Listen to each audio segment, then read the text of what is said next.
Imagine someone says, "You can't trust that information, it came from the media," or "That idea is wrong because it came from that political party." But what if the information is actually true?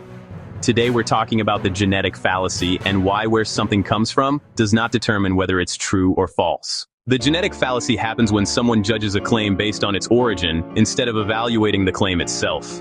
In simple terms, they reject or accept something because of where it came from, not because of the evidence. A politician is asked about a report showing rising costs of living. Instead of addressing the data, they respond, "That report is fake because it came from a biased news outlet." Notice what happened here. They didn't explain why the numbers are wrong. They didn't challenge the evidence. They just attacked the source. That's the genetic fallacy. A journalist presents documented evidence about a controversial decision. The politician responds, "You can't believe that, journalist, they've always been against me." Again, no response to the actual claim. Just an attack on where it came from. Even if the journalist is biased, the evidence could still be true. Your friend says, "I read that eating late at night can affect sleep quality." And you reply, "Yeah, but you saw that on social media, so it's probably nonsense. Maybe it is nonsense." But dismissing it just because it came from social media doesn't prove anything. An employee suggests a new system to improve efficiency. The manager responds, "That idea came from the new guy, so it's not worth considering." The origin of the idea has nothing to do with whether it's effective. The genetic fallacy can also work in reverse. Someone says, "This must be true because it came from a famous scientist." That's still flawed reasoning. Even credible sources can be wrong. Truth depends on evidence, not reputation. Let's look at a real-world example. Some people claim that the Earth is flat.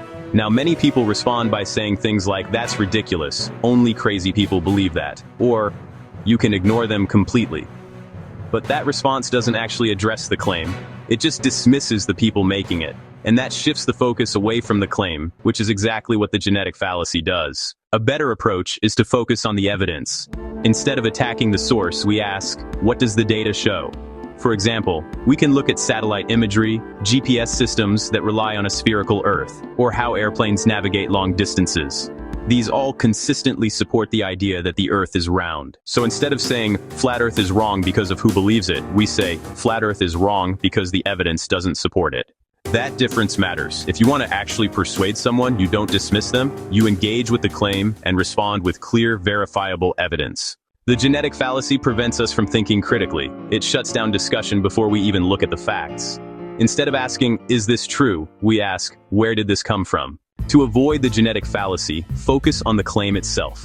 Ask, "What is the evidence? Are the arguments logical? Can the claim be verified?" The source might give you a reason to be cautious, but it should never be the final reason you accept or reject something. Next time you hear someone dismiss an idea because of where it came from, take a step back. The origin of a claim can tell you something.